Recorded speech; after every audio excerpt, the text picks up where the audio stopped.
até saiu um corte nosso essa semana, que foi referente a uma agenda do governo que saiu, né, no final do ano. Foi no início desse ano, no final do ano passado, que deve ter revisão, né, na NR15, né? Sim. Você tem... Postamos Não. hoje. Então, já teve Essa consulta semana pública foi. do anexo de agentes químicos, de agente biológico já teve consulta pública do que se deseja de revisão. De agentes químicos, por exemplo, já saiu uma minuta, né? E ela está sendo discutida a minuta, né? De agentes químicos, por exemplo, ela ficou linda, ela ficou com exigência de estatística. Você não conclui nenhuma avaliação com menos de 3 amostras. E podendo chegar a 5, 6, dependendo do nível de exposição. E assim, tomara que se aprove nesses termos, que vai ser uma grande E os evolução. limites de tolerância? Tem uma diferença grande, por exemplo, das normas internacionais para a brasileira? Tem muito, Da tem. nossa, agora que está atual, e se nessa atualização eles vão mexer nisso também? De químicos tem muito, porque assim, a nossa NR15 anexo 11, ela nasceu, é a CGH de 77,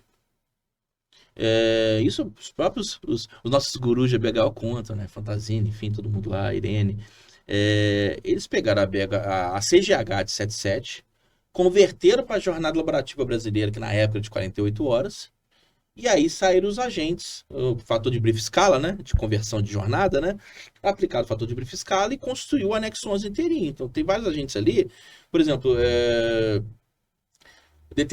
o tolueno é 78 ppm no anexo 11 da NR15, porque lá na origem era 100. A brief escala de 40 para 48 é 0,78, né? Então, se construiu o anexo 11, que ficou até hoje com algumas poucas alterações, né? A própria CGH de ano a ano traz alterações. Então, hoje tem limites que vieram para números muito mais baixos, né?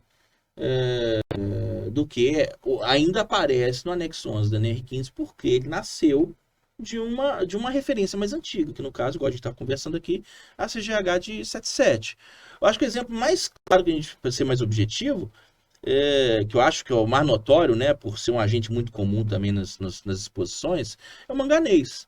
Né? O manganês no anexo 12 da NR15, ele aparece com limite de 1 mg por metro cúbico para fumos e limite de 5 mg por metro cúbico para poeiras. Né? Aí é a questão do tamanho do particulado. Né?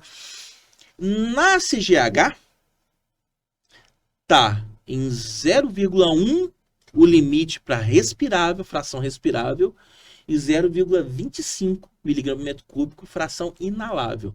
Então, assim, olha a distância, né? Muito grande. Quem trabalha com... Então, assim, por isso essa questão da parte prevencionista, né? Se estiver fazendo um laudo de salubridade ou até um LTCAT, eu vou usar 1,5. Mesmo sabendo que tem a referência internacional que está muito mais restritiva com esse agente, né? Considerando já 0,1, 0,25 com um outro tamanho de particulado como nocivos à saúde, né? Assim, o que a gente pode fazer como prevencionista é um programa que não tem limite científico, principalmente PGR. A gente pode utilizar. Assim, a NR9 tem os dizeres, assim, já a NR9 antiga quando era PPRA, e a NR9 agora, né, que é a avaliação de riscos físicos, químicos e biológicos, já vem há alguns anos dizendo que na falta de agente na NR15 usar os limites da CGH. Mas eu, como prevencionista, eu cito nos meus programas limite da CGH quando ele é mais notório, principalmente muito menor do que o que está na NR15, porque a gente tem que pensar na prevenção do trabalhador. Então, de novo, igual a gente já respondeu coisas parecidas agora um pouquinho atrás.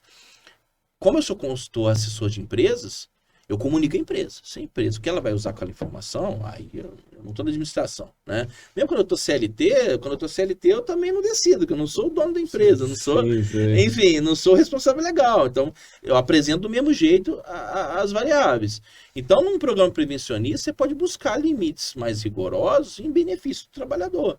Porque você sabe, tem uma informação mais atualizada internacional de que aquele agente é nocivo à saúde.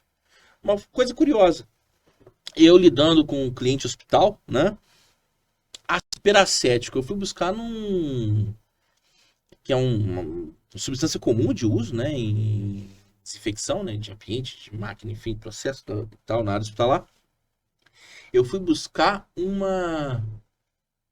um trabalho de mestrado internacional para usar um limite de referência, porque não tem nem a CGH. Eu me recordo, acho que é o peracético, sim. eu fui buscar um limite de tolerância para a gente ter uma referência de trabalho de avaliação, porque às vezes até tem uma metodologia laboratorial para você fazer aquela coleta, né?